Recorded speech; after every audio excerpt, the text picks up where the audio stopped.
नमस्कार. सखी सह्याद्रीमध्ये तुम्हा सर्वांचं मनपूर्वक स्वागत. माननीय पंतप्रधानांच्या जनधन योजनेबद्दल आतापर्यंत आपल्याला सगळ्यांना बरीचशी माहिती मिळालेली आहे. अजूनही काही गोष्टी अशा आहेत की ज्या आपल्यापर्यंत कदाचित पोहोचल्या नसतील. ह्या योजनेवरती अनेक लोकांनी खूप मेहनत घेतलेली आहे. या योजनेच्या मागे खूप मेहनत आहे, त्याचप्रमाणे खूप अभ्यास आहे. काही अभ्यासकांनी सुद्धा आपले विचार मांडलेले आहेत. प्रत्येकाचा विचार आणि प्रत्येकाचा दृष्टिकोन हा शेवटी आपल्याला कुठेतरी एक चांगली इन्साइट देऊन जातो आणि तोच आज आपण प्रयत्न करणार आहोत. म्हणूनच आजचा आपला सखी सह्याद्रीचा विषय आहे जनधन योजना. ह्या जनधन योजनेच्या अंतर्गत ही जनधन योजना आपण माहिती करून घेत असतानाच अशा अनेक योजना संलग्न निघाल्या की ज्याची आपल्याला आजही थोड्याफार प्रमाणात माहितीची आवश्यकता आहे. उदाहरणार्थ अटल पेन्शन योजना. आजही लोकांच्या मनामध्ये हा प्रश्न आहे की कुठल्या वयाला उघडायची, काय करायचं. विमा सुरक्षा योजना आहे, जीवन ज्योत योजना आहे, जीवन सुरक्षा योजना आहे. ह्या सगळ्याचा आज आपण थोडासा विचार करणार आहोत. वेगळ्या अंगाने आपल्याला जनधन योजनेबद्दलही माहिती आपण घ्यायचा प्रयत्न करणार आहोत. आपल्याला माहिती सांगायला, आपल्या कार्यक्रमामध्ये सहभागी व्हायला जे आलेले आहेत त्यांचं आपण स्वागत करूया. त्यांचं नाव आहे विक्रांत पोंक्षे. नमस्कार. नमस्कार. सखी सह्याद्रीच्या आजच्या कार्यक्रमात मी तुमचं मनापासून स्वागत करते. विक्रांत पोंक्षे यांच्याबद्दल सांगायचं झालं ते शिक्षणाने BCom LLB आहेत. त्यांनी फायनान्समध्ये MBA केलेलं आहे आणि कॉस्मॉस बँकेचे ते मॅनेजिंग डायरेक्टर म्हणून आज कार्यरत आहेत. त्याचबरोबर नेतृत्व गुणाचा त्यांना आंतरराष्ट्रीय पुरस्कारही मिळालेला आहे. तेव्हा विक्रांत पोंक्षे यांच्याशी आणि जनधन योजनेवरती बोलायला तुम्ही खूप उत्सुक असाल. तुमच्या मनामध्ये अनेक प्रश्न असतील, ते प्रश्न तुम्ही त्यांना विचारू शकता. पण तत्पूर्वी तुम्हाला लागणार आहेत आमचे दूरध्वनी क्रमांक, ते चटकन उतरवून घ्या. ते असे आहेत 022. अर्थातच मुंबईच्या बाहेरच्या प्रेक्षकांच्यासाठी हा STD कोड आहे 24908050 आणि 24988050. आता जसं आपण म्हणालो की जनधन योजनेच्या बद्दल प्रत्येकाचा दृष्टिकोन थोडासा वेगळा आहे. आज बँकिंग क्षेत्रातला आणि विमा क्षेत्रातला तुम्हाला प्रचंड अनुभव आहे. हा अनुभव लक्षात घेता आणखीन एक व्यक्ती म्हणून, एक समाजाचा भाग म्हणून तुम्ही ह्या योजनेकडे कुठल्या दृष्टिकोनातून बघता? खूप छान प्रश्न विचारला तुम्ही. आणि याचे जे 3 पैलू आहेत की एक व्यक्ती म्हणून, एक बँकर म्हणून, आणखीन एक विषयाचा अभ्यासक म्हणून. तर व्यक्ती म्हणून मला असं वाटतं की एक इंडियन म्हणून मला खूप प्राऊड फिलिंग येतं की एक वर्ल्ड रेकॉर्ड करण्यासारखी योजना आपण आज करू शकलोय. बँकर म्हणून जर का बघितलं तर सगळ्यात महत्त्वाची गोष्ट अशी की जनधन योजनेमुळे हा एक बेसिक प्लॅटफॉर्म आहे आणि ह्याच्यानंतर आपण म्हणतो की सबसिडी आहे. तर सबसिडी, इन्शुरन्स या आता ही सुरुवात आहे आणि त्या दृष्टीने मला असं वाटतंय की ज्याला फिनान्शियल इन्क्लुजन म्हणतो किंवा इन्क्लुझिव्ह बँकिंग, तळागाळात जिथे बँक पोहोचू शकली नाही अशा लोकांपर्यंत पोहोचण्याकरता ही अत्यंत चांगला असा प्लॅटफॉर्म हा आपल्याला मिळालेला आहे. दुसरी, बँकर म्हणून एक सगळ्यात महत्त्वाची गोष्ट अशी की बँकिंग जर का आम्हाला चांगल्या प्रकारे करायचं असेल आणि जर का आपल्याला चांगल्या रेटनी लोन द्यायचं असेल तर त्याच्याकरता कॉस्ट ऑफ फंड्स कमी होणं अत्यंत गरजेचं आहे. आणि कॉस्ट ऑफ फंड्स हे कमी कधी होतील? एक रुपया जर का आपला जो साठत गेला, जो अदरवाईज बँकिंगमध्ये येत नाही, तो जो सगळीकडे विखुरला आहे, तो जर का बँकेत आला तर आमचे कॉस्ट ऑफ फंड्स कमी होतील. त्याप्रमाणे आम्ही उद्योजकांना जास्त चांगल्या प्रकारे कर्ज पुरवठा करू शकू आणि त्या दृष्टीने इकॉनॉमीचं रिवायवल किंवा ग्रोथ ही जास्त चांगल्या प्रकारे होऊ शकेल. आणि तिसरा जो भाग आहे की एक ह्याचा अभ्यासक असं म्हणून, तर तुमच्या इतकीच मला सुद्धा क्युरिओसिटी की ह्याचं पुढे रूपांतर कशात होणार आहे आणि त्याचा आवाका किती मोठा होणार आहे. आधी आपल्याला सुरुवातीला आपण फक्त नो फ्रिल अकाउंट किंवा एक झिरो बॅलन्स अकाउंट एवढ्यापर्यंत बघायचो. मग जनधन योजना आली, जनधन नंतर आधारमध्ये अगदा आलं होतं. आता आपण 2-3 पावलं त्याच्यात पुढे जातोय. पण ह्याच्याच बरोबर बँकिंग आणि फिनान्शियल प्रॉडक्ट्स हे सगळे लोकांपर्यंत पोहोचवण्याकरता हे अत्यंत उपयुक्त एक कन्व्हेन्स करणारं व्हेइकल आहे असं एक मला वाटतं त्याच्या. बरोबर. जनधन योजनांच्या मागे ज्यांनी अभ्यास केलेला आहे किंवा असा अभ्यासक पुष्कळ मोठा वर्ग आहे. ही जनधन योजना काही एका रात्रीत तयार झालेली नाहीये. याच्या मागे प्रचंड कष्ट आहेत. हे कष्ट घेत असतानाच सामान्य माणसाचा राष्ट्रीय उभारणीमध्ये कुठेतरी वापर व्हावा किंवा त्यालाही असं वाटावं की राष्ट्रीय उभारणीमध्ये मी काहीतरी कॉन्ट्रीब्यूट करतोय. तर ह्याची एक अंमलबजावणी हा जो एक महत्त्वाचा मुद्दा आहे, हा या योजनेचं वैशिष्ट्य आहे असं तुम्हाला वाटतं का? कारण आतापर्यंत योजना बऱ्याच आल्या असतील पण अंमलबजावणी इतक्या प्रभावीपणे झाली नाही. तर असं काय झालं की ज्यांनी खरंच खूपच मोठ्या जनतेला सहभागी करून घेतलं? मला असं वाटतं की एक मे 2014 नंतर जी एक लाट आपल्याकडे आली, मग ती एका व्यक्तीने आणली असेल किंवा एखाद्या म्हणजे ज्याला आपण म्हणतो की देश उबल रहा है असं जे होतं त्याचं कुठंतरी एक रूपांतर जर का आपण बघितलं तर ते या ठिकाणी झालंय असं मला वाटतं. इम्प्लिमेंटेशन पॉलिसी कितीही चांगली असली तरी त्याचं इम्प्लिमेंटेशन होणं हे अत्यंत गरजेचं असतं. आज आपल्याकडे टेक्नॉलॉजी याचा वापर आपण इतक्या चांगल्या प्रकारे करू शकतो. एक आपलं सुदैव चांगलं आहे की आपल्याकडे मोबाईलची एक उत्क्रांती जी आपण म्हणतो ती झाली आहे. आपल्या सगळ्या बँका ह्या कोर बँकिंग सिस्टीमवर आहेत आणि त्याच्यामुळे ह्या सगळ्याचं इम्प्लिमेंटेशन आता जास्त सोपं झालंय. कारण आधी जर का इम्प्लिमेंटेशनलाच खर्च जास्त असं जर का असेल तर ती सबसिडी खरंच खालपर्यंत कशी पोहोचणार हा जो विषय होता तो टेक्नॉलॉजीनी अनेक प्रकारे तो सोपा केलाय. कॉस्ट ऑफ फंड ट्रान्सफर ही खूप कमी झाली आहे. आधी आपल्याला माहिती असेल की चेक क्लिअरिंगला साधारणपणे 5-7 दिवस लागायचे. आता इमेज बेस्ड क्लिअरिंग 2 दिवसात होतं. त्यामुळे ह्या टेक्नॉलॉजीची ऍडव्हान्समेंट झाल्यामुळे आज आता ते इम्प्लिमेंटेशन जास्त सोपं झालंय आणि म्हणून ज्याला आपण म्हणतो की translation of thought into action हे जास्त चांगल्या प्रकारे आता होत आहे. म्हणजे तंत्रज्ञानाने बरीचशी मदत याला केलेली प्रचंड आहे मदत जेव्हा केलेली आपण आहे. अंमलबजावणी म्हणतो त्यावेळेला. कारण जनधन सारखंच नो फ्रिल अकाउंट हे सुद्धा पहिल्यापासून आपल्याकडे होतंच किंवा ज्याला बेसिक सुविधा कुठली नाही म्हणजे चेकबुक सुद्धा नाही पण कमीत कमी मी पैसे ठेवू शकतो आणि पैसे काढू शकतो अशा प्रकारचं एक नो फ्रिल अकाउंट हे बँका आधीपासून देत होत्या. इनफॅक्ट रिझर्व्ह बँकेची त्याप्रमाणे सूचना पण होत्या की इन्क्लुजन करता तुम्ही अशा प्रकारचे अकाउंट्स लोकांना द्या आणि बऱ्याचशा बँकांनी काही ब्रांचेस ह्या स्पेसिफिकली नो फ्रिल अकाउंट्स करता पण ओपन केल्या होत्या. काही म्हणजे खेडेपाड्यातले असतील, मोफिजल एरियामधले असतील किंवा सेमी अर्बन अशा लोकेशनमध्ये अनेक बँकांनी तशा ब्रांचेस पण वेगळ्या ओपन केल्या होत्या. पण जनधनला जे मोमेंटम मिळालंय ते मोमेंटम मात्र नक्कीच स्वागतार्ह आहे. म्हणजे गतिमान त्याला ते जास्ती होऊ शकतं. नक्कीच. सर्वसामान्यांच्या मनामध्ये असे प्रश्न येतात की साधारण दारिद्र्य रेषेखालती लोक किंवा ज्याला आपण म्हणतो तळागाळातली लोक ह्यांचा कुठल्याही प्रकारचा बँकेशी संबंध नव्हता. तो ह्या जनधन योजनेमध्ये ते जोडले गेले. ह्याला तर जनधन योजना कुणालाही ओपन करावं असं तुमचं मत आहे का? ज्यांना आतापर्यंत खरोखर बँकेत जाणं बँकेचे व्यवहार काहीही माहिती नव्हते अशा लोकांच्याकडे ती जास्ती लक्ष केंद्रित करण्याची गरज आहे असं तुम्हाला वाटतं?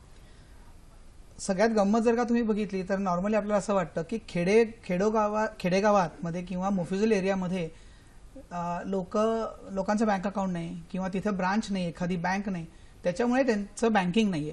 पण जर का तुम्ही बघितलं तर शहरामध्ये सुद्धा एकूण जर का आपण बँकिंग पेनिट्रेशन जर का बघितलं तर हे अत्यंत कमी आहे.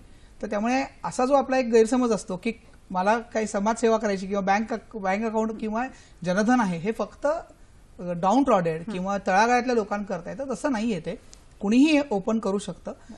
एक साधा एक्झाम्पल थांबवते कारण आपल्याला गोवर्धन यांचा फोन आहे आणि ते औरंगाबादहून बोलतात आपले. हॅलो हॅलो, बोला. Hello madam. हा नमस्कार, बोला. नमस्कार सर. नमस्कार. हॅलो सर, आम्हाला जीवनदायी आणि ती जीवन एक ऍक्सिडेंटल पॉलिसी आहे राष्ट्रीयकृत बँकांमध्ये.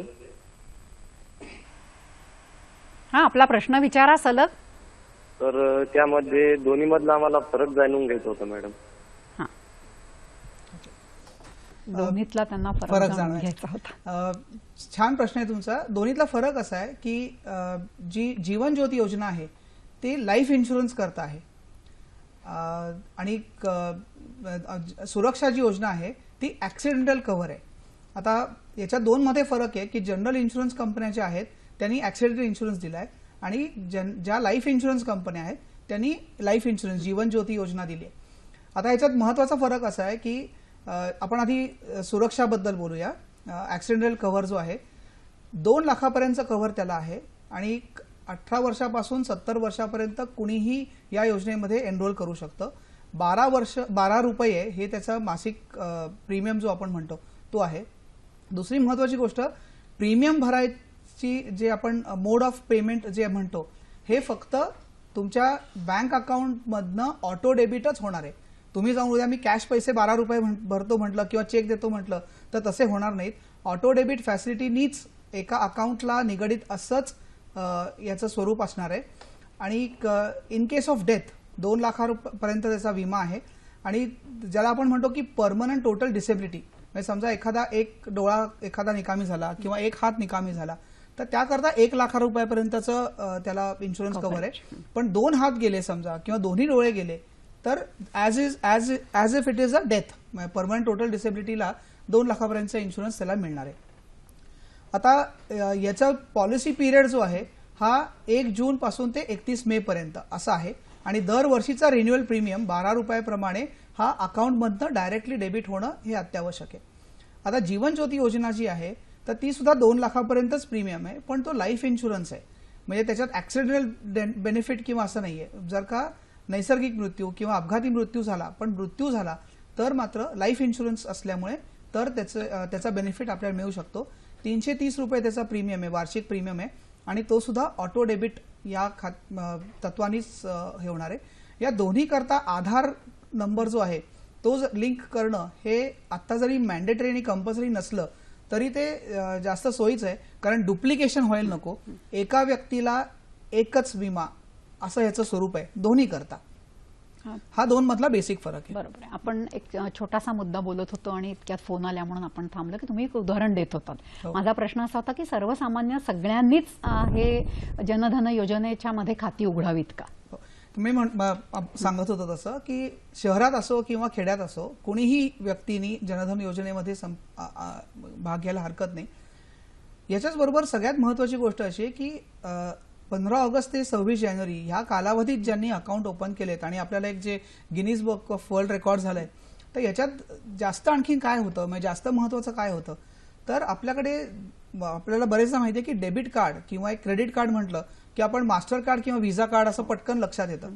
पण खूप कमी लोकांना माहिती आहे की आपल्या भारतात बनलेलं म्हणजे कम्प्लिटली इंडियन असं नॅशनल पेमेंट कॉर्पोरेशननी रुपे कार्ड केलंय आणि हे रुपे कार्ड ह्या सगळ्या जनधन अकाउंटला अटॅच केलं गेलंय आणि त्याच्या अंतर्गत 45 दिवसातनं एकदा तुम्ही ते कार्ड स्वाईप करणं आवश्यक आहे आणि ते जर का झालं तर तुम्हाला 1 लाखापर्यंतचा ऍक्सिडेंटल इन्शुरन्स कव्हर हा त्या रुपे कार्डवर फ्री आहे. ही सगळ्यात महत्वाची गोष्ट आहे. आता जनधन अकाउंट हे कोणीही काढलं तर त्याच्याबरोबर त्यांना रुपे कार्ड सुद्धा फ्री मिळणार आहे.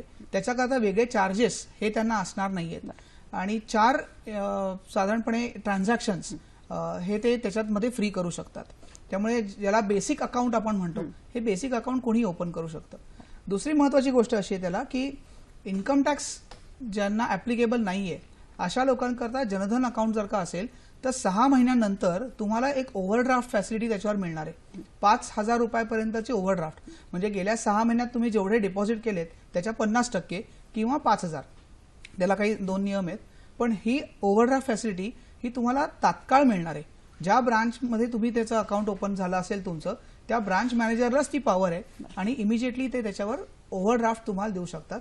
आणि याचा व्याज दर आहे तो बेस रेट प्लस 2% असा आहे. त्यामुळे आता जर का बघितलं तर साधारणपणे 12% त्याचं व्याज आहे, पण ओव्हरड्राफ्ट फॅसिलिटी ही तात्काळ मिळू शकते. बरोबर आहे. आपल्याला किशोर डोळे विचारतायत आणि ते वाशीमहून आपल्याशी बोलतात. बघूया त्यांना काय म्हणायचं. हॅलो. नमस्कार सर. नमस्कार मॅम. नमस्कार. माझा प्रश्न असा आहे. हॅलो. हा बोला. माझा प्रश्न असा आहे मॅम, जनधन योजनेअंतर्गत माझ्या वडिलांनी अकाउंट काढलं होतं नोव्हेंबर महिन्यामध्ये आणि त्यांचा डिसेंबर महिन्यामध्ये हृदयविकाराने मृत्यू झाला. तर त्या अंतर्गत शासनातर्फे काही योग्य मदत मिळेल का? बस एवढंच प्रश्न. Thank you ma'am. किशोरजी, बेसिकली जर का त्यांना नॅचरल मृत्यू झाला असेल तर त्याला काही मिळणार नाही आणि त्यांचं रुपे कार्ड जर का असतं आणि ऍक्सिडेंटल डेथ झाली असती तर 1 लाखापर्यंत त्यांना रिस्क कव्हर त्याच्यात होतं. पण अनफॉर्च्युनेटली तसं नसेल तुमचं तर त्याच्या अंतर्गत काही आता पैसे मिळणार नाहीयेत. फक्त त्यांना नॉमिनी जे काही असेल अकाउंटला त्या नॉमिनीला जेवढे पैसे त्या जनधन अकाउंटमध्ये असतील ते नॉमिनीला पैसे सगळे मिळू शकतील. आता हा मुद्दा उपस्थित झालाच आहे म्हणून हा प्रश्न मी पुढे करते थोडासा की जनधन योजना आणि आपले नॉर्मल असलेले सेव्हिंग बँक अकाउंट ह्याच्यामध्ये अजूनही लोकांना संभ्रम आहे की ह्याच्यात नेमका फरक काय आहे. म्हणजे नॉमिनेट करता येतं का, सेकंड नाव असतं का, प्रत्येकाचं वेगळंच असायला पाहिजे. ही खातेदाराची जी एक मनातली संभ्रम आहेत ते थोडेसे तुम्ही दूर केलेत तर बरं. नक्कीच. बेसिकली ह्याला बेस अकाउंट ज्याला आपण म्हणतो, basic saving bank deposit account असं त्याला म्हणतो आपण. याच्यात महत्वाची गोष्ट अशी आहे की त्याला बाकी कुठलेही तुम्हाला सोयी अशा नसणार आहेत. म्हणजे चेकबुक फॅसिलिटी तुम्हाला नसेल, त्याच्यानंतर तुम्हाला एटीएम कार्ड जे आहे ते फक्त तुम्हाला रुपे मिळेल आणि ते फक्त भारतात वापरता येण्यासारखंच कार्ड असेल. रुपे इंटरनॅशनल कार्ड तुम्हाला त्याच्यात मिळणार नाही. पण त्याचा दुसरा फायदा असा आहे की हे कुठल्याही पॉस मशीनवर, ज्याला आपण म्हणजे एखाद्या दुकानात गेलो आणि कार्ड स्वाईप करायचं असेल तर ते स्वाईप करता येतं. इंटरनेट बँकिंगवर तुम्हाला खरेदी करायची असेल, मोबाईल बँकिंगनी खरेदी करायची असेल तर ह्या सगळ्या करता रुपे कार्डचा वापर करू शकतो. पण बेसिक कार्ड जे आहे तेवढंच त्याच्यात मिळणार आहे. इंटरनॅशनल कार्ड किंवा व्हिसा किंवा मास्टर कार्ड हे त्याला मिळणार नाही. महत्वाचा फरक असा आहे की कुठल्याही बँकेला एखादी सोय द्यायची असेल तर त्याच्याकरता काहीतरी खर्च असतो आणि तो खर्च ह्या अकाउंटमधनं निघणार आहे का याचं कुठेतरी गणित घालायला लागतं. आता हे नो फ्रिल अकाउंट ज्याला आपण म्हणतो किंवा जनधन अकाउंट जे आहे त्याला ह्याच फक्त सोयी आहेत. एका व्यक्तीला एक अकाउंट ओपन करता येतं. शक्यतोवर ते आधार कार्डशी लिंक असावंच, म्हणजे सबसिडी सुद्धा त्या अकाउंटला जमा होऊ शकते. आणि याच्याच बरोबर जर नॉमिनेशन जे आहे ते जसं नॉर्मल बँक अकाउंटला आपण करतो तसं ह्या अकाउंटला सुद्धा नॉमिनेशन फॅसिलिटी ह्या सगळ्या आहे. बरं, असं नाही की जनधन अकाउंट ओपन केलं आणि उद्या माझं जर का राहणीमान सुधारलं आणि मला जर का चेकबुक हवं असेल तर ते अकाउंट कन्व्हर्ट करता येणार आहे. ते जनधन म्हणून वेगळं फ्लॅग केलंय आणि मग त्याला हे नाही तर जसं तुम्ही मग त्याला कदाचित बँक क्रायटेरिया लावेल की मिनिमम बॅलन्स तुम्ही एवढा ठेवला पाहिजे, तुम्हाला चेकबुक मिळू शकेल, तुम्हाला व्हिसा कार्ड मिळेल, तुम्हाला इंटरनेट बँकिंग मोबाईल बँकिंगची फॅसिलिटी मिळेल, पण किमान पक्षी एवढा बॅलन्स तुमचा पाहिजे. आपण जेव्हा जनधन योजनेबद्दल आज बोलतोय लोकांच्या मनामध्ये अनेक संभ्रम आहेत. जसं मी म्हटलं की जनधन योजनेचे अकाउंट ओपन झाला केला की त्याच्यानंतर पुष्कळशा लोकांना अशी अपेक्षा होती की आमच्या अकाउंटला काही रक्कम ही सरकार ट्रान्सफर करणार आहे. तर ह्या संदर्भातली काही वेळेला कसं होतं की अंमलबजावणी आणि योजना ह्याच्यामध्ये लोकांपर्यंत व्यवस्थित जनजागृती होत नाही.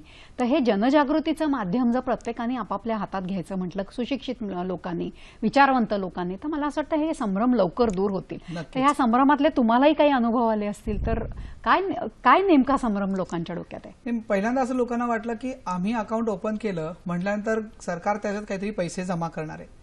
आता ह्याचा संभ्रम कुठे झाला की सबसिडी जमा होईल डायरेक्टली याच्याकरता ही पहिली योजना. मी म्हटलं तसं की हे एक बेसिक प्लॅटफॉर्म तयार झालाय आता. त्यामुळे लोकांना जे वाटलं की सबसिडी जमा होईल म्हणजे मी काहीही न करता सबसिडी जमा होईल, तसं होणार नाहीये. आता साधारणपणे बरेचदा आपण म्हणतो की गॅस सबसिडी जर का आपण धरली तर गॅस सबसिडीला सुद्धा तुमचा आधार नंबर आणि ते अकाउंट नंबर हे तुम्ही रजिस्टर करणं आवश्यक आहे. ते रजिस्टर केल्यानंतर पैसे त्यात जमा होणार.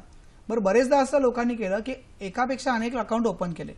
आता समजा एका एक्स बँकेमध्ये आपण अकाउंट ओपन केलं आणि त्याला आधार नंबर दिला होता. नंतर काय झालं, एक बी बँकेमध्ये अकाउंट ओपन केलं, तिथेही आधार नंबर दिला. तर त्यानंतर असं झालं की तो नंतर लेटेस्ट आधार नंबर जिथे रजिस्टर झाला त्या ठिकाणी ती सबसिडी जमा झाली. असं होत गेलं. त्यामुळे लोकांना असं पण झालं, अरे मी जनधन किंवा बेसिक अकाउंट इथे ओपन केलं होतं एक्स बँकेमध्ये, पण बी बँकेमध्ये सबसिडी का जमा झाली? कारण तुम्ही आधार नंबर परत इथे लिंक केला. असं ह्या गोष्टी पण त्याच्यात झाल्या. दुसरी महत्वाची गोष्ट, लोकांना एक असं वाटलं की मला आता कुठलंही असेल, म्हणजे माझे इन्शुरन्स क्लेम असेल, काही असेल, आपोआप तिथे पैसे जमा होतील. आपोआप पैसे कुठले जमा होणार नाहीयेत.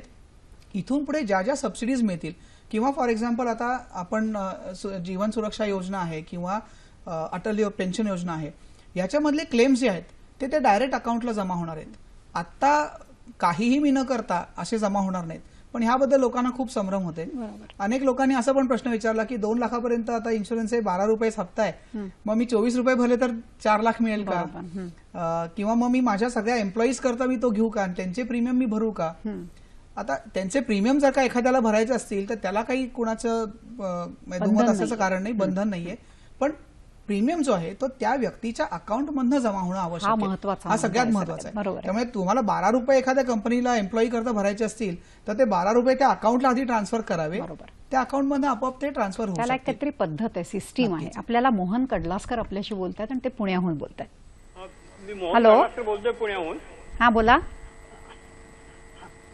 हॅलो, आता तुमची जी स्कीम आहे. हॅलो, हा बोला. हा, मी मोहन कडलासकर बोलतोय पुण्याहून. माझा प्रश्न असा आहे, समजा आम्ही पॉलिसी काढली आणि फॉर्च्युनेटली काही झालं नाही, फक्त नॅचरल डेथ झाला, तर त्यानंतर आपण जे भरलेले हप्ते असतात ते आमच्या नॉमिनीला मिळू शकतात का? त्याच्यावर काही बोनस वगैरे मिळू शकतो का?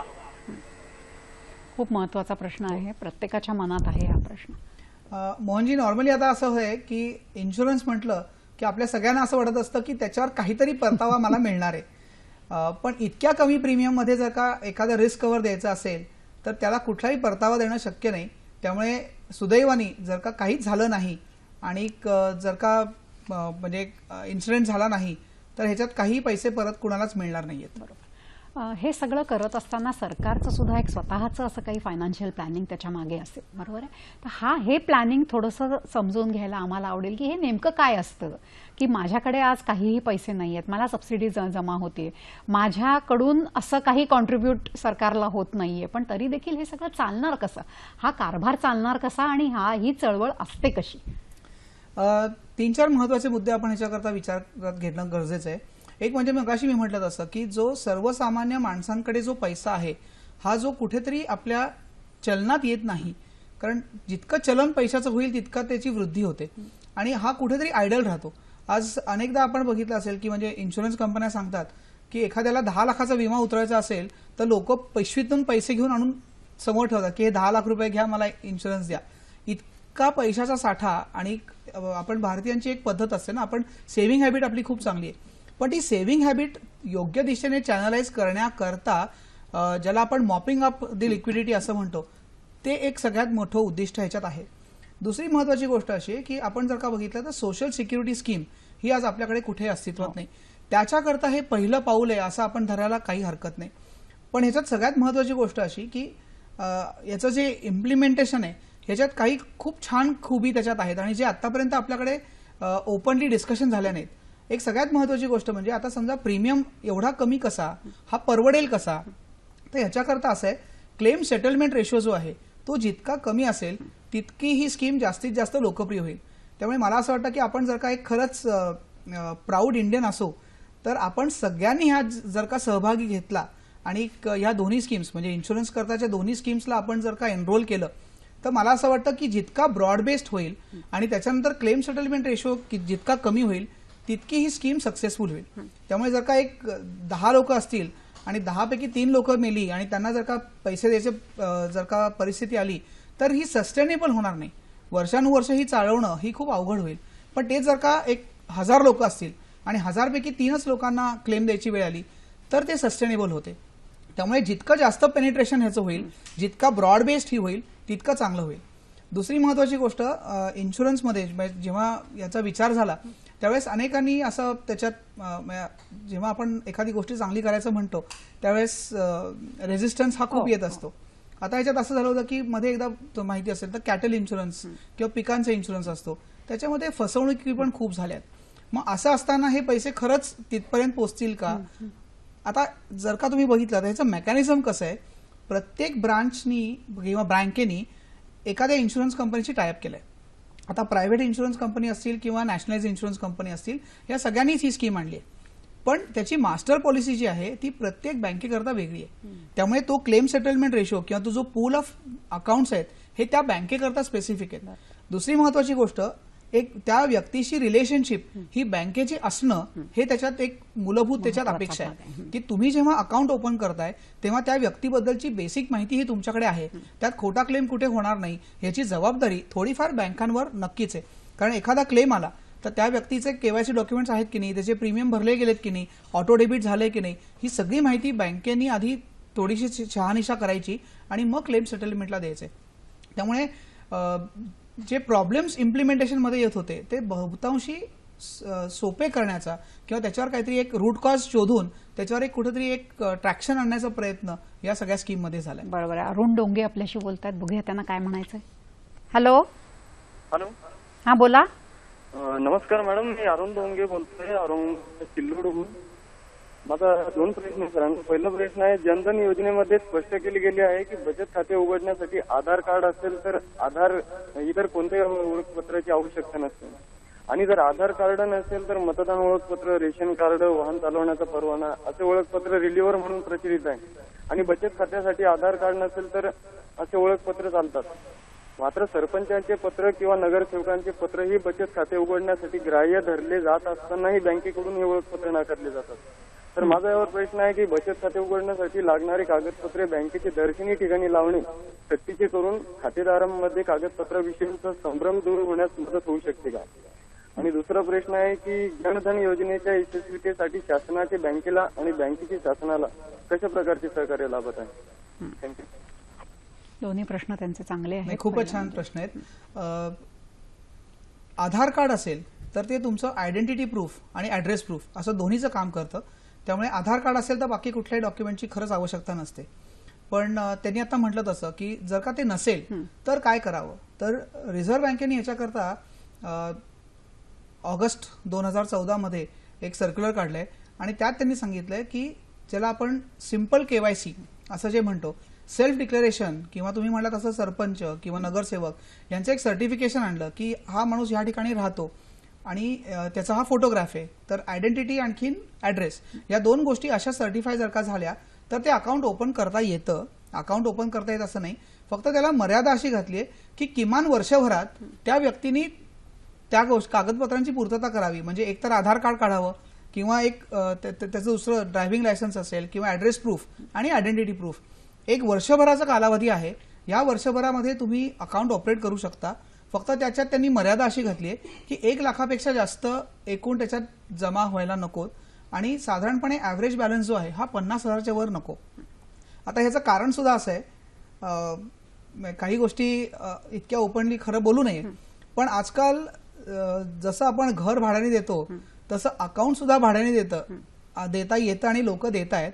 कारण अँटी मनी लॉन्ड्रिंगचा जो ऍक्ट आहे त्यानुसार ह्या खात्यांचा गैरवापर होण्याची खूप दाट शक्यता आहे. त्यामुळे बँका जे थोडंसं एक रिजिडिटी असते की नाही हे तुमचे डॉक्युमेंट असल्याशिवाय आम्ही अकाउंट ओपन करणार नाही, त्यांनाही सुरक्षित वाटायला पाहिजे, सुरक्षित वाटलं पाहिजे, त्यांना ती कॉन्फिडन्स लेवल वाटली पाहिजे. त्यांची जबाबदारी आहे शेवटी ही. आणि अँटी मनी लॉन्ड्रिंगची जबाबदारी ही बँकांवर डायरेक्टली आहे. बरोबर. FIU जे आपल्याकडे आहे तर सस्पिशियस ट्रान्झॅक्शन असेल किंवा काय असेल तर ते जर का कळवलं गेलं नाही तर बँकांना पेनल्टीज खूप हेवी आहेत. त्यांना जबाबदार धरलं जातं. त्यामुळे ह्या करता असं लोकांना त्रास देण्याचा उद्देश हा नक्कीच नसतो. पण ते म्हणतात तसं पण बरोबर आहे की एक अवेअरनेस ब्रांचेसमध्ये सुद्धा होणं हे खूप आवश्यक आहे. त्यांचा दुसरा जो प्रश्न होता की सरकार आणि बँका यांच्यात सहकार्य कितपत आहे या जनधन योजनेच्या बाबत? सहकार्य मला असं वाटतं 100% आहे. कारण थोडंसं असं इंडियन्सला एक डिक्टम आल्याशिवाय पटकन आपण गोष्टी करत नाही. त्यामुळे ते जरी टार्गेट्स असे दिले नसले तरी पण जर का बघितलं तर आपण 3 भागांमध्ये बघूया. नॅशनलाइज बँका आहेत त्यांना तर मॅन्डेटच होतं, हे त्यांनी केलंच पाहिजे. प्रायव्हेट बँकांनी पण आपणहून केलं. पण कोऑपरेटिव्ह बँका ज्या आहेत म्हणजे आमच्यासारखी जी बँका आहेत तर त्या लोकांना जास्तीत जास्त आपण जोडू शकू आणि कनेक्ट लोकांची व्हावा याच्याकरता ह्याचा फायदा आम्हाला पण खूप झाला.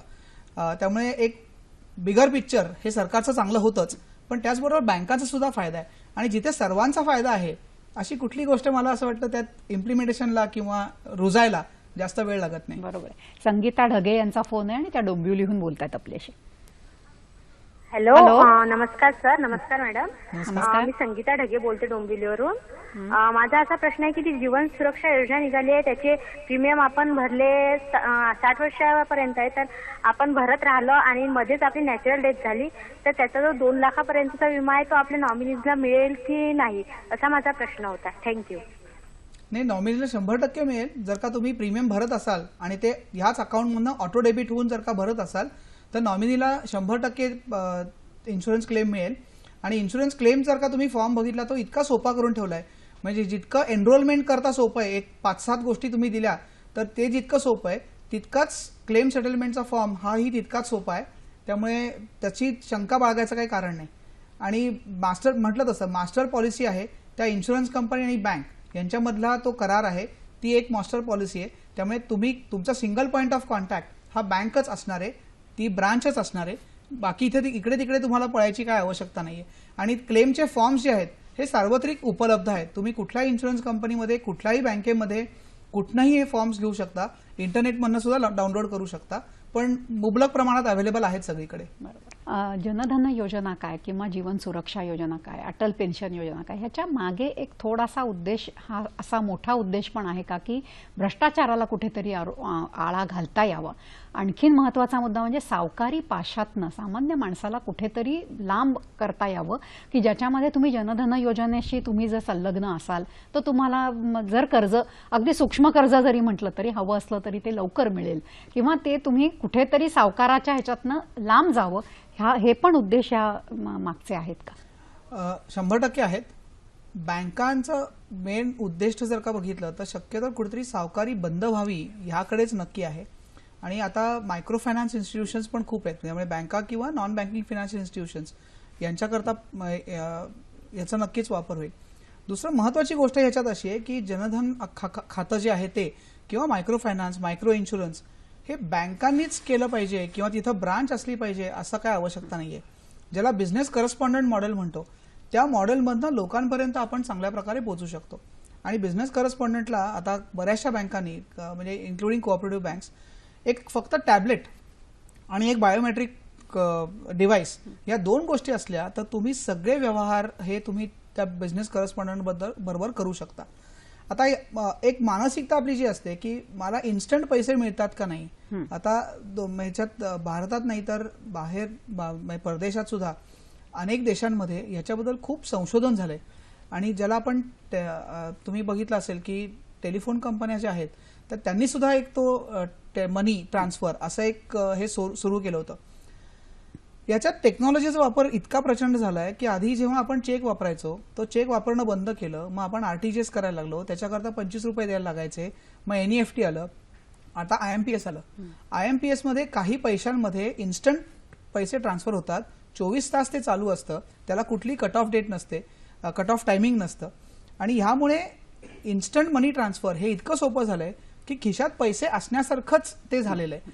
सगळ्यात महत्वाची गोष्ट जर का आपण बघितली तर भ्रष्टाचार बरोबर आहे, पण अनेक वेळा आपण असं बघतो की अरे मी किराणा दुकानात गेलो किंवा मी भाजीवाल्याकडे गेलो तर तिथे काय माझं कार्ड होणार आहे का, तिथे मी काय पैसे ट्रान्सफर करू शकणार आहे. ही प्रॅक्टिकॅलिटी आज आपण जाणून घेणं पण गरजेचं आहे. पण आता पुढच्या काळामध्ये आधी आपण म्हटलं की प्लास्टिक मनी म्हणजे एटीएम वरनं पैसे काढायला अजूनही सिनियर सिटीजन्स खूप रिलक्टंट असतात. म्हणजे आम्हाला बऱ्याच बँकांना त्याच्याकरता स्पेसिफिकली ट्रेनिंग देण्याकरता सिनियर रिटायर्ड लोक आम्ही ठेवतो त्याच्याकरता. तसं कुठंतरी हे कॅचअप होणं हे गरजेचं आहे. पैसे देणं घेणं हे जितकं सोपं आहे तितकं जर का ट्रान्झॅक्शन सोपी झाली आपली तर आपण जास्ती चांगल्या प्रकारे तिथपर्यंत पोहोचू शकू. पण ते मला असं वाटतं की अजून थोडा वेळ जाणं आवश्यक आहे. ती मानसिकता आपल्या सगळ्यांची होणं गरजेचं आहे. आणि एक टँजिबिलिटी ज्याला आपण म्हणतो ना की माझ्या हातात पैसे आहेत तसं मला फक्त SMS आलाय असं होणं थोडंसं एक भीतीदायक वाटतं. त्यामुळे ही मानसिकता मोडून काढणं गरजेचं आहे. पण सगळ्यात महत्वाचा फॅक्टर असा ह्याच्यात ना तुम्हाला मी 1 मिनिट थांबवते कारण उस्मानाबादहून आपल्याला फोन आहे आणि सुंदरराव माळी आपल्याशी बोलू इच्छित आहेत. हॅलो हॅलो हॅलो हा बोला. हा मी सुंदरराव माळी पारेवरून बोलतो उस्मानाबादहून. हा बोला आपला प्रश्न विचारा. हॅलो हा माझा मेन प्रश्न हा जनधन योजनेची जी खाती शासनाची योजना चांगली आहे ती पण ती बँकेवाले अडवणूक करते. काय झालं? हॅलो बँकेवाले अडवणूक करते. झिरो बॅलन्सचं खातं असताना. हॅलो हॅलो आपला आवाज स्पष्ट येत नाहीये, कृपया आपण एक सलग प्रश्न विचारा. पैसे 500 रुपये मागतात. हा त्यांचं असं म्हणणं आहे आणि हे खूप बऱ्याच लोकांचं म्हणणं आहे की बँकेचं खातं उघडण्यासाठी किंवा काहीतरी लोक पैसे मागतात मध्ये. नाही असं कुणालाही एक बँकेचं खातं उघडण्याकरता मध्ये पैसे देण्याची काही आवश्यकता नाहीये. 1ही रुपया न भरता तुम्ही जनधन खातं ओपन करू शकता, त्याला 0 बॅलन्स तुम्ही ठेवू शकता. अशी कुठल्याही प्रकारची कुठलीही यंत्रणा अशी नाहीये किंवा असं कुठलीही स्कीम नाहीये की कुणाला मध्ये पैसे द्यायचे आहेत. बिझनेस करस्पॉन्डंटला जर काही द्यायचं असेल तर ते बँक देत असते. त्याच्यात ग्राहकांनी काहीही पैसा 1ही रुपया कुणालाही कधीही देण्याची काही गरज नाहीये. आणि तसं जर का असेल तर तुम्ही ठामपणे सांगू शकता. आणि माझं म्हणणं असेल की असं जर का तुम्हाला विश्वास वाटला नाही तर तुम्ही नजीकच्या ब्रांचमध्ये कुठलाही जाऊन इमिजिएटली तिथे त्याची तक्रार त्या व्यक्तीबद्दलची नोंदवू शकता. बरोबर. आपण एक छोटासा मुद्दा समोर आणला होता की भ्रष्टाचाराच्या संबंधात आणि मानसिकता थोडी बदलायला पाहिजे. आणि दुसरं त्याच्याच बरोबर मी दुसरं म्हणत होतो की ह्या खात्यात थोडे पैसे जमा व्हायला लागले की ज्याला एक सेव्हिंग हॅबिट म्हणतो ती सेव्हिंग हॅबिट काय आहे ही दिसते. आता बँकेने कर्ज द्यायचं म्हटलं तर कर्ज देताना परतफेडीची हमी आहे का नाही, त्या माणसाची क्षमता आहे का नाही हे बघणं खूप महत्वाचं असतं. डॉक्युमेंटरी एव्हिडन्स कुठलाही नसला तर पण खात्यात पैसे जमा करतोय, दर महिन्याला का दर आठवड्याला तो थोडेफार पैसे भरतोय, हे एकदा ट्रॅक रेकॉर्ड डेव्हलप झालं ना की मग त्या लोकांना मायक्रो फायनान्स देणं सोपं पडतं. आता तुम्ही बघितलं असेल की सेल्फ हेल्प ग्रुप किंवा जॉईंट लायबिलिटी ग्रुप याच्यामध्ये बँका खूप अग्रेसर आहेत. पण त्याच्यात सगळ्यात महत्वाची गोष्ट काय असते की असं लोकांना वाटलं की नाही आता हे पैसे मी बुडवले तरी चालणार आहे, सरकार कुठेतरी माफ करणार आहे, ही मानसिकता बदलणं ही खूप गरजेची आहे. आणि त्यामुळे जॉईंट लायबिलिटी ग्रुपला काय होतं की एक प्रेशर असतं समाजाचं, इथं एकमेकांवर प्रेशर असतं, किंवा सेल्फ हेल्प ग्रुपला सगळ्या उद्योजिका बायका ज्या असतात त्या एकमेकींना सुखदुःख जसं समजून घेतात तसं अडचणी समजून घेतात. बरं ठीक आहे, तुला आता जमत नाही का, आम्ही मिळून भरतो. हा जो एक कलेक्टिव्हनेस कोऑपरेशनचा जो एलिमेंट आहे हा ह्याच्यामध्ये खूप महत्वाचा आहे. आणि तो डेव्हलप जितका होईल तितकी कम्फर्ट लेवल बँकांना जास्त येईल, तितकं अकाउंट बिहेवियर बघून त्याप्रमाणे नवीन नवीन प्रॉडक्ट्स डेव्हलप करणं, त्यांच्या गरजेनुसार ते पैसे देणं हे आपल्याला खूप सोयीचं होईल. म्हणजे अगदी आपल्याला माहिती आहे की अनेक बँका आहेत की रोज ज्यांचं हातावरचं पोट म्हणतो की एके ठिकाणी भाजी विकत घ्यायची दुसऱ्या ठिकाणी विकायची, अशा करणाऱ्या लोकांना सुद्धा दिवसाला 100 रुपये ते घेतात आणि कमीत म्हणजे 10% 12% किंवा दिवसाचं व्याज असं म्हणजे 110 रुपये त्यांना कमवायला लागतात. ते 90 रुपयेच हातात मिळतात सकाळी बाजारात खरेदी करताना. जाताना मात्र त्यांना पैसे देऊन मग परत जायला लागतं. हा जो डिस्कनेक्ट आहे आणि ह्याच्यात जी कुठेतरी फसवणूक होते किंवा अवाच्या सव्वा व्याज आकारलं जातं, हेच जर का बँकेकडे असेल तर 12, 13, 14 जास्तीत जास्त 18 ह्याच्या पलीकडे तुम्हाला कुठेही व्याज भरायला लागणार नाही. आणि ते पण अॅन्युअली, हे दिवसाचं आहे. म्हणजे ती गणित फारच भयानक आहेत. रजनी बागवे आपल्याशी बोलतात विलेपार्ल्याहून, बघूया काय म्हणतात. सर, मला एक विचारायचं आहे की ह्या योजना ज्या आहेत आता त्या पुढे अशाच कंटिन्यू होणार आहेत की सरकार बदलल्यावर त्या योजना पण बदलतील किंवा त्या स्टॉप होतील? ही मानसिक भीती प्रत्येकाच्या मनात आहे. सर काय सांगाल तुम्ही? रजनीताई, जर का तुम्ही बघितलं तर आधी सुद्धा स्वावलंबन योजना होती. 2010-11 साली अटल पेन्शन योजना जी आहे त्याच्यात स्वावलंबन योजना होती. आपण असं म्हणूया की ह्या जास्त प्रगल्भ होत चालल्या आहेत. स्वावलंबन योजनेमध्ये असं होतं की अश्युअर्ड रिटर्न तुम्हाला नव्हते, पण आता अटल पेन्शन योजनेमध्ये जर का 1000 ते 5000 असं आपण पेन्शन डिसाईड करू शकतो आणि ती रक्कम तुम्हाला हयात नंतर 100% मिळणार आहे. हा एक फरक मला असं वाटतं मागच्या योजनेमध्ये आणि ह्या योजनेमध्ये झालाय. त्यामुळे झाला तर चांगल्या करताच बदल होईल. आज आपल्याकडे सोशल सिक्युरिटी नाहीये. आज कुठेतरी आपल्याला भीती वाटते, म्हणजे इस्पेशली इंडियन लोकांना, की आपण कुठेतरी आपल्या मुलांकरता आणि आपल्या पुढच्या आजारपणाकरता मग तेव्हा काय होईल या भीतीने पण आपण खूप सेव्हिंग करत असतो. त्याला थोडासा आधार मिळायला लागला आपल्याला तर आपल्या सगळ्यांनाच त्याचा फायदा होणार आहे. आणि त्याची सोशल सिक्युरिटी स्कीमची ही कुठेतरी सुरुवात आहे असं आपण धरायला काहीच हरकत नाही. आणि याचंच खरं जर का आपण क्रेडिट कशात राहील तर आपण सगळ्यांनी जोवर आपण 100% ते आत्मसात करत नाही किंवा unless we have a whole hearted support, ती तितकी सक्सेसफुल होणार नाही. जेव्हा आपण कर्जाचा विचार करतो ना त्यावेळेला सर्वसामान्यपणाने लोकांचं असं म्हणणं आहे की जे मोठे मासे असतात तेच कर्ज बुडवतात, पण जे छोटे छोटे मासे असतात ते मात्र अगदी प्रामाणिकपणाने ते कर्ज परत देत असतात. थोडंसं मला असंही विचारायला आवडेल की जेव्हा आपण खातेदार असं म्हणतो, प्रत्येकाची काहीतरी कर्तव्य असतात.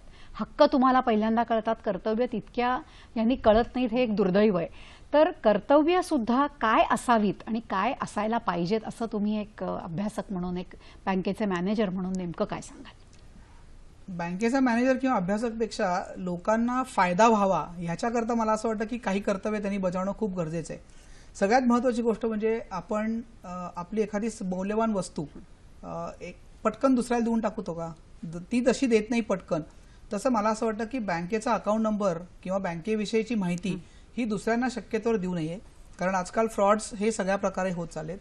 दुसरी महत्वाची गोष्ट म्हणजे टेक्नॉलॉजी जितकी चांगली तितकीच ती घातक होऊ शकते जर का आपण त्याची योग्य काळजी घेतली नाही तर.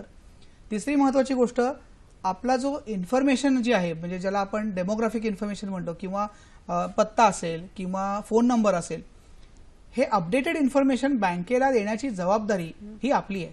कारण उद्या जर का एखादा SMS आला नाही किंवा त्याच्याबद्दल काही नियम बदलले, काही चेंज झालं तर बँकेने तुमच्यापर्यंत पोहोचावं कसं, आणि फिजिकली पोहोचणं, पत्र पाठवणं हे खूप खर्चिक मार्ग आहेत. पण तेच एक ईमेल पाठवणं किंवा SMS पाठवणं हे जास्त सोयीचं आहे आणि त्यामुळे जास्तीत जास्त त्याचा अवलंब होणार आहे. तर त्यामुळे जसं आपण रोज दात घासतो, रोज आंघोळ करतो, तसं काही बेसिक हायजीन ज्याला आपण म्हणतो तसंच बँक अकाउंट बद्दल पाळणं हे पण तितकंच महत्वाचं आहे. आणि कुठेतरी आपला हा विचार पाहिजे की आपल्याला बँकेने दिलेला पैसा हा दुसऱ्यांचा आहे, कुठेतरी ठेवीदाराचा आहे, आणि मी जर भरू शकत नसलो तर एकीकडे जर का ढीक करायचं असेल तर कुठेतरी खड्डा होतोच. त्यामुळे ही सामाजिक बांधिलकी जर का आपण प्रत्येकाने लक्षात ठेवली तर मला वाटतं खूप काम सोपं होईल. आणि तुम्ही म्हणला ते बरोबर आहे की नॉर्मली असा बँकर्सचा एक अनुभव आहे की छोटे लोन्स जे असतात त्याच्यात रिपेमेंट खूप चांगलं रेग्युलर होत असतं. अजूनही कुठेतरी आपल्याला एक समाजाचा पिअर प्रेशर म्हणा हे खूप असतं, आणि मोठे जसे होत असे थोडेसे निर्धावतो असं आपण म्हणायला हरकत नाही. अविनाश भडकमकर आपल्याशी बोलतायत आणि ते दादरून बोलतायत. बघूया काय म्हणायचंय त्यांना. हॅलो. अटल पेन्शन योजनेमध्ये हॅलो. हा बोला. अटल पेन्शन योजनेमध्ये जर तुम्ही आता सोशल सिक्युरिटी स्कीम खाली जर कव्हर नसला तरच जॉईन होता येतं, किंवा इन्कम टॅक्स पेअर नसला तर जॉईन होता येतं. तर जॉईन होताना समजा एखाद्याला नसला प्रॉव्हिडंट फंड किंवा पैसे जास्त नसले, पण 5-6 वर्षांनी त्याला जर तो परत कुठल्या तरी कंपनीत प्रॉव्हिडंट फंड खाली आला की तर त्याचं काय होईल? खूप छान प्रश्न आहे भडकमकर साहेब. महत्वाची गोष्ट, एनरोलमेंटच्या वेळेस त्याचं इन्कम टॅक्स पेई तो नसावा, ही एक महत्वाची त्याच्यात हे आहे. आणि त्याचं पेमेंट जे आहे, पेन्शनचं जे कॉन्ट्रीब्युशन आहे हे त्यांनी वयाच्या 40 वर्षापर्यंत हे कंटिन्युअसली ठेवलं पाहिजे. म्हणजे कमीत कमी 20 वर्ष त्यांनी हप्ते भरले तर 60व्या वर्षी त्याला पेन्शन मिळणार आहे. पण इन द मीन टाइम ही अपेक्षा आहेच आहे की प्रगती ही माणसाची होतच जाणार आहे, पण सुरुवात जेव्हा केली आहे ते सगळ्यात महत्वाचं आहे. त्यावेळी ह्या सगळ्या अटी लागू आहेत. त्यानंतर इन्कम टॅक्स पेअर झाला म्हणून त्याला ती योजना कुठेतरी बंद होणार आहे असं होणार नाही, कारण शेवटी कुठेतरी त्याचंच कॉन्ट्रीब्युशन आहे. आता अटल योजनेमध्ये सुद्धा आता गव्हर्नमेंटनी कमिटमेंट काय दिली आहे तर पहिले 5 वर्ष फक्त ते जास्तीत जास्त 1000 रुपये भरणार आहेत. म्हणजे जेवढं त्यांनी 2-3 फॉर्म्युलेज आहेत त्याच्यामध्ये की, पण मॅक्सिमम कॅप ज्याला आहे ती 1000 रुपये, आणि ती फक्त आत्ताच्या 5 वर्षांकरताच आहे. पुढची कमिटमेंट अजून गव्हर्नमेंटनी दिलेली नाहीये त्याच्यामध्ये. पण त्यामुळे ते पैसे जे आहेत हे त्या व्यक्तीचे असणार आहेत, त्यामुळे त्याचं पेन्शन त्यांना 100% मिळणार.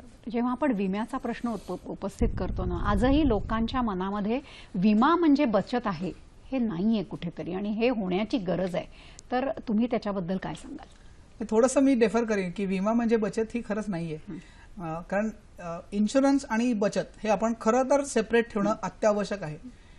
दोन्हीचं जर का आपण बघितलं तर बचत आपण कशा करता करतो तर मला कधीही पैसे लागले तर ते मिळावेत, किंवा मला एखादा खर्च करण्याकरता पैसे मिळावेत याच्याकरता बचत करतो. पण इन्शुरन्स जो आहे हा एखाद्या म्हणजे इव्हेंच्युअलिटी करता आहे, म्हणजे अकाली मृत्यू झाला, ऍक्सिडेंट झाला याच्याकरता विमा आहे, आपत्कालीन स्थितीसाठी विमा आहे. त्याचा वापर आपण नंतर कुठेही करू शकतो, पण त्या करता आहे. आणि सगळ्यात महत्वाची गोष्ट, माझ्या पश्चात माझ्यावर अवलंबून असणाऱ्यांचं काय ह्याच्याकरता विमा आहे. मी हयात असताना माझ्याकरताच विमा किंवा ते पैसे मीच वापरावे माझ्याकरता आहे, ही अपेक्षा आपली थोडीशी कुठेतरी चुकते. पण अनफॉर्च्युनेटली असं होतं की इन्शुरन्स कंपन्या जेव्हा प्रॉडक्ट विकतात तेव्हा ते बंडलिंग असं करतात की ह्या निमित्ताने तुमची कंपल्सरी सेव्हिंग होईल. ते खरं सेव्हिंग होत नसतं, ते तुमची कुठेतरी सिक्युरिटी होत असते. त्यामुळे शक्यतोवर सेव्हिंग आणि रिस्क म्हणजे इन्शुरन्स हे जितकं आपण सेपरेट ठेवू तितकं चांगलं. पण बरेचदा आपल्याला कुठे नक्की इन्व्हेस्ट करावे हे कळत नाही. त्याच्यामुळे आता युनिट लिंक म्हणा किंवा मार्केट लिंक अशा इन्शुरन्स पॉलिसी येतात ज्या दोन्ही गोष्टी त्याच्यात साध्य होऊ शकतात. पण प्रत्येक विमामध्ये सेव्हिंग आहे असं मात्र नसतं. प्रदीप नांदे यांच्या आपल्याकडे फोन आहे आणि ते चिंचवडहून बोलतायत. बघूया ते काय म्हणतायत. हॅलो. हा नमस्कार. बोला. हॅलो. हा नमस्कार. बोला. हा मी फोनासाठी केला की सेव्हिंग अकाउंट जर माझ्या एखाद्या बँकेत असेल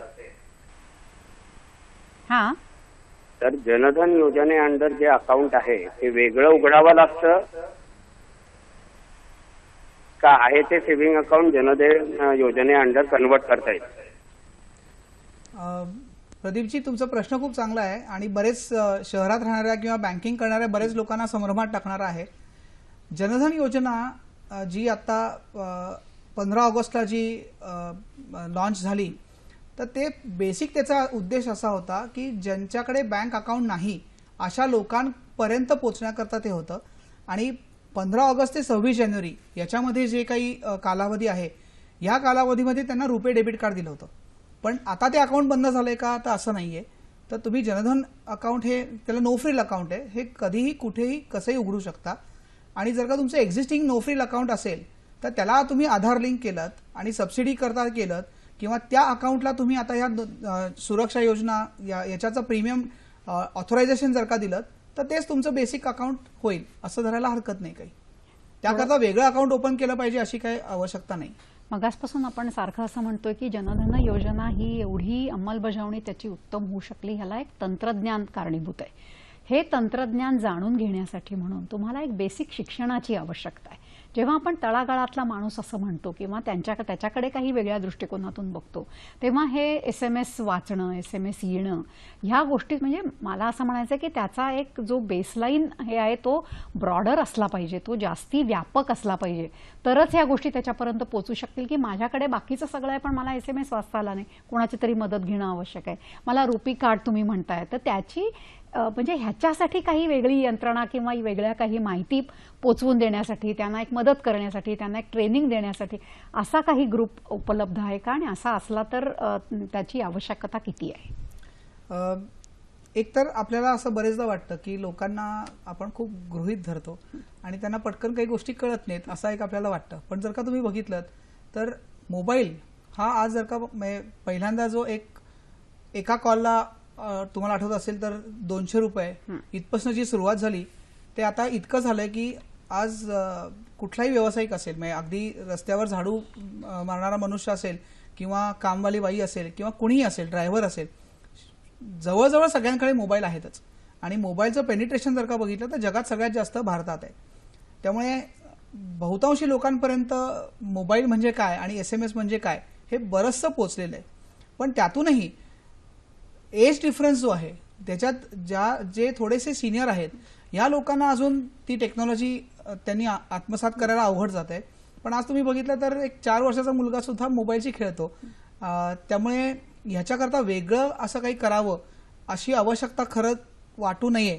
पण तरी सुद्धा त्याच्याकरता बिझनेस करस्पॉन्डंट जे बँकांनी लावलेले आहेत किंवा सेल्फ हेल्प ग्रुप जे आहेत किंवा बाकी ज्या NGOs आहेत, हे खूप मोठ्या प्रमाणात ह्याचं काम करतायत. आणि कुठेतरी हे मेनस्ट्रीम बँकिंग इतकंच महत्वाचं आहे हे सगळ्यांना आता लक्षात आलंय. दुसरी महत्वाची गोष्ट, ह्या सगळ्या लोकांना आपण कुठेतरी बाजूला ठेवलंय, दूर ठेवलंय, असं केलं नाहीये. तर रुपे कार्ड हे स्विच जे आहे हे पूर्ण भारतभरात कुठेही त्यांना वापरता येणार आहे. दुसरी महत्वाची गोष्ट, त्याच्यात टेक्नॉलॉजी एवढा त्याचा म्हणजे ज्याला पेनिट्रेशन म्हणू हे इतकं झालंय की त्या रुपे कार्डवरनं आणखीन ह्या काही सिस्टीम्सवरनं IMPS वरनं तुम्ही मोबाईल नंबर नुसता जरी असेल तरी तुम्ही पैसे ट्रान्सफर करू शकणार आहे. आधार नंबर असेल तर त्याच्यावर आधार ब्रिज जो आहे त्याच्यावर पैसे ट्रान्सफर करू शकणार आहे. त्यामुळे account to account, mobile number to account, debit card to account, account to debit card, अशा सगळ्या परम्युटेशन कॉम्बिनेशनला पैसे ट्रान्सफर करणं हे खूप सोपं आहे. आता एक मोबाईल नंबर असेल तर तुमचा एक IMPS नंबर, MPIN असेल तेवढासा मिळाला तरी तुम्हाला माहिती आहे, सिद्धिविनायकला तुम्हाला माहिती असेल की एवढा असं SMS करा आणि अमाऊंट त्याच्यावर घाला की त्या नंबरला SMS केला तर डोनेशन तुमचं जाऊ शकतं. इतक्या सोप्या पद्धतीने म्हणजे USSD किंवा IMPS या दोन्ही प्रकारे, स्मार्टफोन असेल तर IMPS, स्मार्टफोन नसेल तर SMS बेस्ड, अशा अनेक त्याचे पर्याय उपलब्ध आहेत. याच्यासाठी आकारणी केली जाते का? जुजबी आकारणी केली जाते. IMPSला तर काही पैशांमध्येच फंड ट्रान्सफर होतात आणि SMS जे आहे ते बऱ्याचशा बँका एक बल्क SMS जी फॅसिलिटी असते तर त्यानुसार ते आहेत. पण बरेचदा ते बँकेच्या कॉस्टमध्येच कुठेतरी फॅक्टर केलं जातं. कस्टमरला त्याच्याकरता वेगळं काही चार्ज पडत नाही आणि जनधन करता तर नक्कीच नाही. या सगळ्या योजनांकरता SMS जाणं हे बंधनकारक आहे. बँकांनी तो SMS पाठवणं आवश्यक आहे. नुसतं एवढंच नाही तर क्लेम सेटलमेंटच्या वेळेस सुद्धा तुमचा ऍप्लिकेशन मिळालाय, तो ह्या स्टेजला आहे, असं पिरियॉडिक मेसेजेस पाठवणं हे सुद्धा इन्शुरन्स कंपनीवर बंधनकारक आहे. एक आपला भारत देश आहे, त्याला एक विशिष्ट प्रकारची संस्कृती आहे, त्याची लोकसंख्या प्रचंड आहे आणि अशा प्रचंड लोकसंख्येकडे जनधन योजनाची अंमलबजावणी जेव्हा इतक्या लोकप्रियतेने होते, एक जागतिक स्तरावरती ह्याच्याकडे कुठल्या दृष्टिकोनातून बघितलं जात आहे आज? मला असं वाटतं की सगळ्यांना प्रचंड कुतूहल आहे या गोष्टीचं आणि त्याचबरोबर एक टेक्नॉलॉजीचा वापर करून आणि पॉलिटिकल विल असेल तर काय गोष्टी आणि किती वेगाने घडू शकतात याचं एक उत्तम उदाहरण मला असं वाटतं की आपण सगळ्या जगापुढे ठेवू शकलोय. आणि सगळ्यात महत्त्वाची गोष्ट म्हणजे आज असं झालंय की आपली पॉप्युलेशन ही आपली सगळ्यात मोठी ॲसेट झाली. त्यामुळे आज जर का तुम्ही बघितलं तर सगळेजण भारताकडे का बघतायत, तर आपल्या पॉप्युलेशनमुळे एवढा मोठा प्रचंड मार्केट त्यांना अवेलेबल होणार आहे. आणि दुसरी महत्त्वाची गोष्ट आपली डेमोग्राफिक्स, की आपला तरुण वर्ग जो आहे तो जगात सगळ्यात जास्त आपल्याकडे आहे. आणि टेक्नॉलॉजी ही तेच लोक वापरत आहेत आणि याचा वापर करून त्या प्रत्येक तळागाळातल्या व्यक्तीपर्यंत आपण पोहोचू शकणार आहे. त्यामुळे मला असं वाटतं की एक केस स्टडी असं म्हणून सगळ्या जगातल्या यू नेम द इन्स्टिट्यूशन आणि ते सगळं ह्याचा विचार करतात. फक्त भारतातच करतात असं नाही, आफ्रिकेमध्ये सुद्धा होत आहे. आणि एक महत्त्वाचा फरक असा आहे की नवीन टेक्नॉलॉजी जी आहे ना, आता जेव्हा प्रगत देश आहेत त्यांच्याकडे तो टेक्नॉलॉजी बदल करण्याकरताचा खर्च खूप आहे, पण नवीन अडॉप्ट करताना आपण लेटेस्टच अडॉप्ट करू शकतो. त्यामुळे थोडंसं मला असं वाटतं की बोन इन डिस्गाईज की देर आहे पण लेटेस्ट टेक्नॉलॉजी नाही आली, असं एक आफ्रिकेमध्ये खूप होत आहे. आणि केनिया किंवा काही आफ्रिकेतल्या ज्या कंट्रीज आहेत तिथे खूप चांगलं पेनिट्रेशन झालंय. म्हणजे तुम्हाला माहिती असेल तर मोहम्मद युनिस यांनी मायक्रो फायनान्स हे बांगलादेशात कुठेतरी सुरू झालं आणि मग आज ते जगभरात आहे. म्हणजे इनफॅक्ट मी भारतात परत येण्याचं मेन कारण तेच आहे की आता इथून पुढचं बँकिंग जे आहे हे आता इन्क्लुझिव्ह बँकिंग आहे आणि त्याच्यातच जास्तीत जास्त फायदा किंवा त्याच्यातच जास्त ग्रोथ ही अशी दिसणार आहे. त्यामुळे डेफिनेटली एक केस स्टडी म्हणून सगळे बघतात आणि कुतूहलाने बघतायत आणि आपल्याला अभिमान वाटावा अशी गोष्ट आहे. बरोबर आहे. म्हणजे आपण जे करतोय ते कुठेतरी फक्त एक अगदी शेवटचा प्रश्न आणि अगदी थोडक्यात उत्तर हवंय मला की हे सगळं सस्टेन होईल, हे सगळं टिकेल असं तुम्हाला वाटतं का? 100% टिकेल. 2 कारणांकरता. मगाशी तुम्हाला म्हटलं तसं की एक सोशल सिक्युरिटीची सुरुवात याच्याकरता आहे आणि आपण जितके लोक त्याच्यात पार्टिसिपेट होऊ, क्लेम रेशो जितका कमी ठेवू तितकं जास्त हे. कारण शेवटी इन्शुरन्स कंपनी खिशातनं भरू शकणार नाही, त्यांनाही कुठेतरी पाहिजे. आणि हे इतकं बेस लो प्रीमियम आहे आणि ह्याच्यात बाकी ह्याच्यापेक्षा जास्त अपेक्षा करणं आत्ता हे आपल्या दृष्टीने खूप जास्त होईल. आपण अपेक्षा मर्यादित ठेवल्या आणि त्या चौकटीत राहिलो तर मला वाटतं 100% यशस्वी होईल. आणि ही सुरुवात आहे, अजून भरपूर गोष्टी आपल्याकडे यायच्या आहेत, चांगल्या गोष्टी यायच्या आहेत. खरंय. आज तुम्ही इथे आलात आणि जनधन योजनेबद्दल एक वेगळा दृष्टिकोन आम्हाला दिलात. त्याही पेक्षा महत्त्वाचं म्हणजे खूप वास्तववादी असा एक दृष्टिकोन आमच्या समोर ठेवलात. त्याच्याबद्दल सखी सह्याद्रीतर्फे मी तुमचे अगदी मनापासून आभार मानते. मलाही खूप छान वाटलं. थँक्यू.